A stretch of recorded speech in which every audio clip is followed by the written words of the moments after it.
오늘 함께 은혜를 나눌 말씀 보겠습니다. 창세기 1장 3절에서 5절 말씀까지 봉독해 올리겠습니다. 하나님이 가라사대 빛이 있으라 하심에 빛이 있었고 그 빛이 하나님의 보시기에 좋았더라. 하나님이 빛과 어둠을 나누사 빛을 낮이라 칭하시고 어둠을 밤이라 칭하시느니라.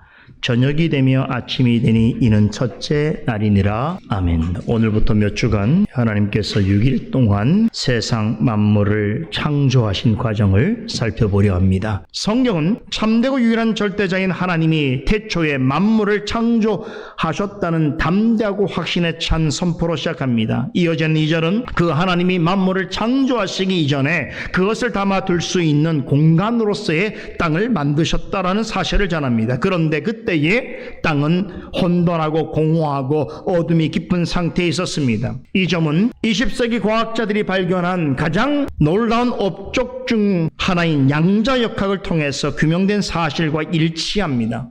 양자역학에 따르면 모든 물질은 원자로 이루어져 있습니다. 그런데 놀랍게도 원자로 이루어진 세계는 99.99% 이상이 빈 공간입니다.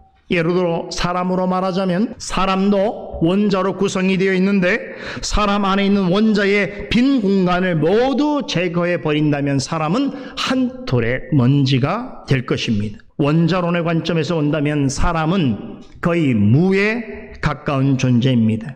그래서 물리학자들은 사람을 가리켜서 우주의 먼지라고 부르는 이유가 있습니다. 그런데도 원자로 만들어진 물질 세계는 어떤 형태를 유지하고 있습니다. 그 이유는 원자 내부에서 작용하고 있는 전자기력이라고 하는 힘 때문입니다. 이 힘에 의해서 원자 내부에 있는 원자핵과 전자들이 상호 결합하기도 하고 전자와 전자 사이가 서로 미는 반발력을 가지게 되는 것입니다. 제 몸이 이 강대상하고 결합되거나 또 하나로 만들어지지 않는, 내가 여기에 빠지지 않는 이유는 저의 구성하고 있는 원자의 전자와 이 원자의 전자가 반발하고 있기 때문입니다. 그렇게 해서 원자 내부가 거의 빈 상태에 있지만 전체적으로는 고유한 형태를 유지할 수 있게 되는 것입니다. 말하자면 창세기 1장 2절에 나오는 땅은 원자의 내부와 같습니다. 형태는 가지고 있지만 안은 비어 있었습니다. 이것을 두고 창세기 기자는 땅이 혼돈하고 공허했다라고 표현합니다. 아무것도 없는 거대한 그릇 같았다는 뜻입니다. 이런 형태의 공간이 하나님이 첫날에 빛을 만드시기 전까지 깊은 어둠 속에 있었습니다. 하지만 그렇다고 완전히 비어 있었던 것은 아니었습니다. 원자 내부가 실은 거의 비어있는 빈 공간이지만 전기장이라고 불리는 전자기적인 힘으로 가득 차 있는 것처럼 창세기 1장 2절의 땅 역시 혼돈하고 공허하였지만 아무것도 없는 것은 아니었습니다. 물이 바다를 덮음같이 하나님의 영이 땅의 모든 표면을 감싸듯 그 공간에 충만히 거하고 계셨습니다. 성령께서는 마치 배우가 무대에 오르기 전에 무대 뒤편에서 완벽한 준비를 마치고 있듯이 하나님께서 말씀으로 창조 사역을 시작하실 카이로스의 시간을 기다리고 계셨습니다. 조금 이따가 좀 더 자세하게 말씀드리겠습니다만 이때 태초에 말씀으로 계셨던 성자 그리스도도 성부 하나님과 성령 하나님과 함께 창조 사역에 동력할 준비를 하고 계셨습니다. 만물이 창조되기 전에 정말로 놀라운 일들이 있었습니다. 드디어 삼위 하나님의 영원한 은원 속에 작정하신 대로 창조의 순간이 다가왔습니다. 마침내 하나님의 말씀과 더불어 6일 동안 내 창조 역사가 시작되었습니다. 하나님은 최초로 첫날에 빛을 창조하셨습니다. 빛이 있으라 말씀하시니 빛이 존재하게 되었습니다. 우린 여기서 많은 궁금증을 가지게 됩니다. 왜 하나님은 하필 첫날에 먼저 빛을 만드셨던 것일까? 하나님이 말씀으로 창조하신 빛은 대체 무엇인가? 그 빛은 어떤 성질과 특성을 지니고 있는가? 그 빛이 표상하는 것은 무엇인가? 오늘 첫째 날 빛의 창조와 관련해서 여러분과 함께 생각해 볼 것이 많습니다. 잘 귀담아 따라오셔야 합니다. 그 전에 먼저 주목해 볼 말이 있습니다. 히브리어로 에메르 엘로힘이라고 하는 표현인데요.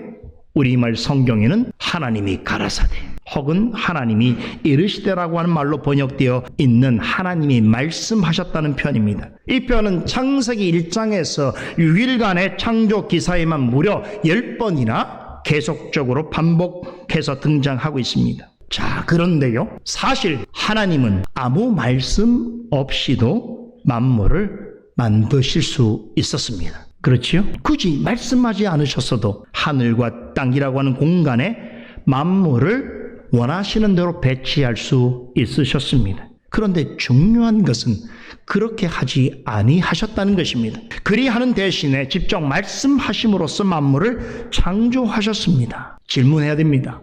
왜 그래 하셨을까요? 하나님은 왜 6일 동안 말씀으로 만물을 창조하셨을까요? 여기에는 여러분들이 반드시 잊지 말고 기억해야 할 중요한 4가지 이유가 있습니다. 첫째는 하나님은 창조 전부터 가지고 계신 계획과 목적을 말씀으로 말미암아 이루시기를 기뻐하셨기 때문입니다. 둘째는 하나님의 말씀은 곧 하나님에게서 나오는 진리는 없었던 것을 존재하게 하는 절대적이고 영원한 능력을 지니고 있다는 것을 나타내기 위해서입니다. 셋째는 만물은 오직 하나님의 지시와 허락에 의해서만 존재되고 유지되고 보존될 수 있기 때문입니다. 마지막으로 넷째는 태초 이전부터 말씀으로 계신 그리스도로 말미암아 모든 것이 지어졌으며 그가 없이는 하나도 된 것이 없다는 것을 가르치시기 위해서입니다. 바로 이 4번째 이유가 매우 중요합니다. 이 관점에서 본다면 창세기 1장에 나타난 천지 창조는 이렇게 이해할 수 있습니다.